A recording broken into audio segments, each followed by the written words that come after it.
Welcome to Pathway classes. So I'm here to tell about like important topic related to ICT and the governance, and this is part 3.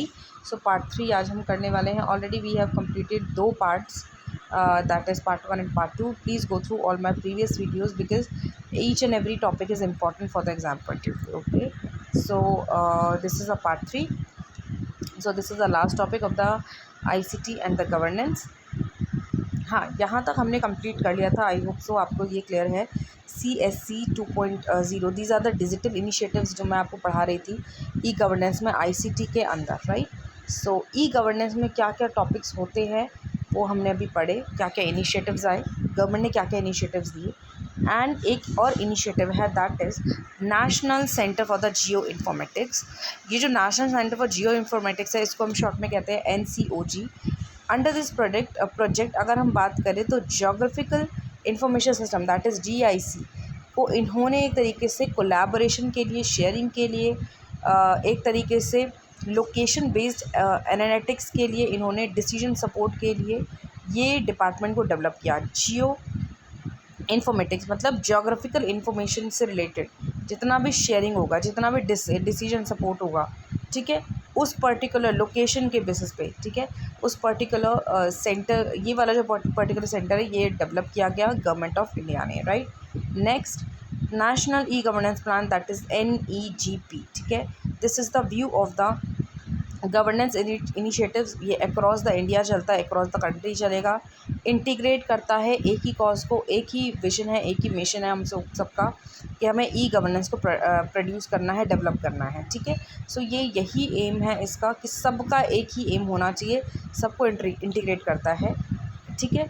Next अगर हम इसमें बात करें, इसमें 31 mission modes projects होते हैं और ये जो है NEGP it was developed in 2006 and later on it was integrated into the digital India programme, ठीक है. डिजिटल इंडिया प्रोग्राम के साथ भी ये अटैच हो चुका था, that is NEGP. Okay, so I think this is clear to everyone. सारे पॉइंट्स मैंने आपको बता दिए हैं इम्पॉर्टेंट. अभी हम चलते हैं ऑफ़र पे.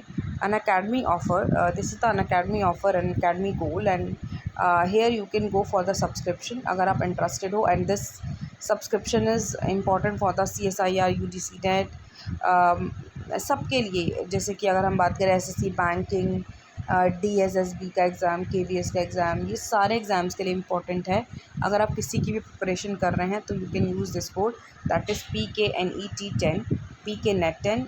यू विल गेट 20%, ठीक है. This time you will get 20% discount, otherwise 10% का होता है. सो 10% एक्स्ट्रा मिल रहा है अगर आप इस कोड को यूज़ करते हैं तो, राइट.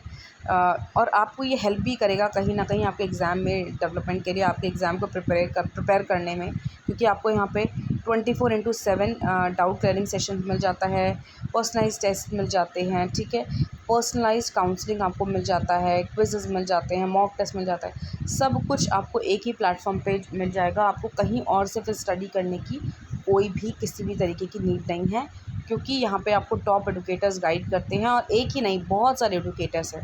सपोज़ आपको एक एडुकेटर का नहीं समझ आता है तो आप दूसरे को देख सकते हैं, दूसरे को नहीं समझ आता है तो तीसरे को आप देख सकते हैं. तो हर एक एडुकेटर इम्पॉर्टेंट है यहाँ पे. सो आप लोग बता सकते हैं. Thank you all.